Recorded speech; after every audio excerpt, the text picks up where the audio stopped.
नमस्कार दोस्तों, मैं नवनाथ आपके साथ फिर से वामन भोग का चारित्र लेके वामन भोग का जो है इतिहास लेके जो बहुत ही इम्पोर्टेंट है और बहुत ही अच्छा है, जिसके अंदर मैं बताना चाहता हूँ। वामन भोग के अंदर जो है वामन भोग की हिस्ट्री के अंदर जो है सबसे इम्पोर्टेंट पार्ट होता है उनके एजुकेशन का, जहाँ पे बंकट स्वामी जो है उनको लेके गए आलंदी में। वहाँ पे बहुत सारी चीज़ें हुई, उनको उनका एजुकेशन स्टार्ट हो गया आश्रम के अंदर। वहाँ पे जो संस्था के अंदर वो एजुकेशन ले रहे थे, वो संस्था के अंदर तो इतना पढ़ाई करते थे वो। जो इंद्रायणी करके है, वहाँ पे स्नान करके रोज़ाना जो वर्क है उनका स्टडी है वो करते थे। उसके अलावा यहाँ पे नारायणगढ़ के है गढ़ करके है बीड़ में, जो नारायणगढ़ पे जो मानिक बाबा थे। मानिक बाबा ने क्या किया, मानिक बाबा वहाँ पे थे। वहाँ पे आबाजी बाबा करके, जो आज भगवान बाबा के नाम से जानते हैं सब उनको, उस एरिया में थे वो। तो जब भी वो वापस वहाँ पे एरिया में थे, तो बंकट स्वामी उनका काम एक ही था, राष्ट्रध्वज जो कि भगवा ध्वज जिसको कहते हैं उसको फहराना। पूरे वर्ल्ड के अंदर जो महिमा है कृष्ण की, विट्ठल परमात्मा की, उनको बढ़ावा देना, यही उनका काम था। तो उसी हिसाब से बंकट स्वामी हर जगह आते थे, और आने के बाद फिर हर एक नया तोहफा, हर एक नया इतिहास रचाना चाहते थे।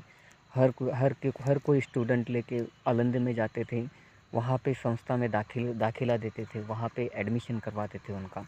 और जो इंक्रीमेंट है जो संतों का, वही उनका काम था। ऐसे बंकट स्वामी थे। बंकट स्वामी ने फिर वहाँ पे जाने के बाद नारायणगढ़ में गए। वहाँ पे भी उनको, जहाँ पे भी एरिया में जहाँ पे उनका कीर्तन होता है, भजन होता है, वहाँ पे होता था। वहाँ पे जाके फिर उनको अगर कोई लड़का पसंद आता है संस्था में दाखिला करने के लिए, कोई अच्छा होनहार जिसको कहते हैं हम लोग, जिसमें कुछ करने की राहत हो, कुछ करने का जोश हो, ऐसे स्टूडेंट वो लेके जाते थे और आलंदी में जाके फिर उनको एडमिशन दिलाते थे, संस्था में दाखिला दिलाते थे, और वहाँ पे फिर होता था नया इतिहास शुरू। यही काम था बंकट स्वामी का। और उनकी जो वाणी थी बहुत मधुर थी, जो एक सेकंड के अंदर पहचानते थे कि कौन स्टूडेंट कैसा हो सकता है आगे जाके। यही एक रीज़न था। और जब भी वो बंकट स्वामी नारायणगढ़ में गए, उस एरिया में गए, तो उन्होंने देखा आबाजी बाबा करके आज के जो भगवान बाबा है, जहाँ पे जो है भगवानगढ़ करके बहुत बड़ा फोर्ट है आज के युग में, अगर हम लोग देखेंगे तो आबाजी बुआ उनको पसंद आए। उन्होंने बोला कि क्या आप उनको मेरे साथ भेज सकते हो स्टडी करने के लिए। तो यही हुआ। आखिर में मानिक बाबा ने अपने आबाजी बाबा को जो भगवान बाबा है उनको उनके हासिल कर दिया, हैंड ओवर कर दिया उनको। और फिर कहीं जाके फिर आलंदी में आ गए। आने के बाद एक नया मोड़ आ गया ज़िंदगी में आबाजी बुआ के, जो भगवान बाबा है उनके। और नया मोड़ आने के बाद फिर उन्होंने देखा उनके जो सौंगड़ी कहते हैं उनको, जो दोस्त थे, उनके स्टूडेंट थे, कलीग थे, जो कॉलेज के थे, जिसको क्लासमेट कहते हैं हम लोग इंग्लिश में, वो लोग थे। तो उन्होंने उनमें से एक देखा जो थे वामन भोग करके। तो वामन भोग के बारे में उनको पता चला, बहुत ही ज़्यादा गुस्से वाले, बहुत ही ज़्यादा किसी से मिलते जुलते नहीं थे, ऐसा रहस्यमय उनका जो जीवन था वो। और सबसे पवित्र, जैसे कहते हैं ना, सबसे निरंकारी और सबसे अलग स्वभाव के थे जो वामन भोग। उन्होंने पहचाना उनको, और उन्होंने पूछा उनके बारे में। तो जो कलीग्स थे, जो स्टूडेंट थे, अदर स्टूडेंट्स थे, उन्होंने बताया, जो विद्यार्थी थे वहाँ पे, उन्होंने बताया कि ये सबसे अलग रहते हैं, और ज़्यादा करके उनको बहुत ज़्यादा गुस्सा आता है, ऐसा हम लोगों ने देखा है। तो इसकी वजह से हम लोग उनसे बात नहीं करते। आप भी बात मत करो, वरना वो कुछ भी बोल सकते हैं, ऐसा हुआ।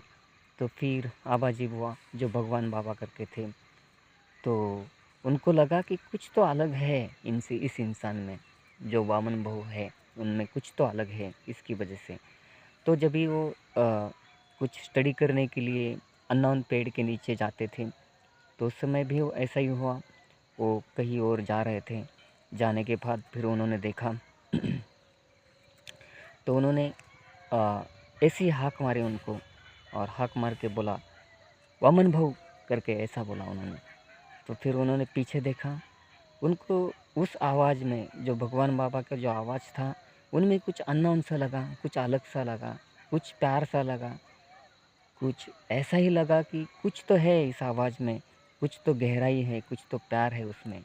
ऐसा देख के फिर उन्होंने जो है आ, उस समय से उनको लगा, और उन्होंने बोला, और उस समय से दोनों मिलते जुलते फिर बात करने लगे। बात करने के बाद उन्होंने पूछा आप कहाँ से हो, बीड़ से हो। तो इन्होंने भी बोला आप कहाँ कैसे आ गए। तो उन्होंने बताया कि बंकट स्वामी आए थे नारायणगढ़ पे, तो उनके साथ में मुझे यहाँ पे लाया गया, और मुझे यहाँ पे दाखिला मिला इस संस्था में, एजुकेशन में। तो फिर ऐसा उनका पता चला, तो तभी उनको पता चला कि दोनों का गुरु एक है, दोनों एक ही जगह से आए हैं, दोनों का सोर्स एक ही है। ऐसा समझ में आने के बाद फिर शुरू हुई एक नई कहानी। और वामन भाऊ उस समय से फिर जब भी भगवान बाबा को उनके दोस्त मिलते थे, स्टूडेंट मिलते थे, बोला कि हम लोगों को कभी भगवान वामन भाऊ ने वामन ने हम लोगों से कभी बात नहीं की, आपसे कैसे बात करते हो, कैसा पॉसिबल है, इतना अच्छा कैसे बात कर सकते हैं। तो उन्होंने बोला कि मैंने उनको भाऊ करके हाक मारी। तो यहाँ से एक नया दौर शुरू हो गया। फिर हर एक स्टूडेंट जो उनके कलीग्स थे उनको भाऊ करके बात करने लगे। तो भाऊ का कभी नेचर किसी ने देखा ही नहीं था। पहली बार सबको पता चला कि भाऊ कितने अच्छे हैं, कितने अच्छी तरीके से बात करते हैं, कैसा उनका बर्ताव है, कितना पवित्र है वो, कैसा निरंकारी है वो। और सब उनके बारे में पता चला। तब से लेकर आज तक, मरने के बाद भी, उनके मृत्यु के बाद भी उनका जो भाऊ करके नाम सामने आ गया, वो खास भगवान बाबा की वजह से ही उनका नाम वामन भाऊ करके जो है रखा गया। और तब से सब कलीग जितने स्टूडेंट थे वो, और जितने भी उनके साथी थे, सभी वामन भाऊ करके ही बात करते थे उनसे।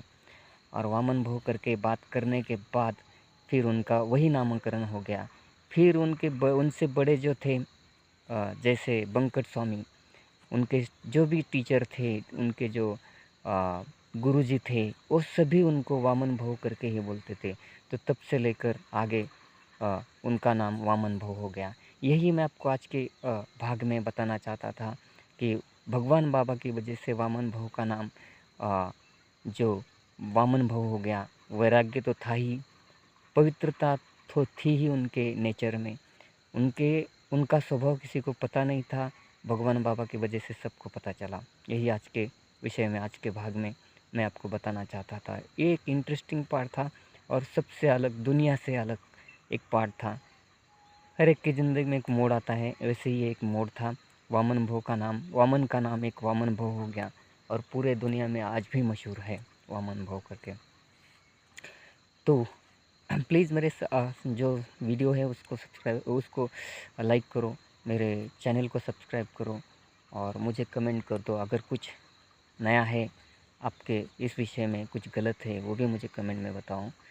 मेरा मोटिवेशन बढ़ जाएगा उससे, और मैं आपको आगे भी ये कहानी कंटिन्यू रखूँगा। जय हिंद दोस्तों, जय महाराष्ट्र दोस्तों। Thank you.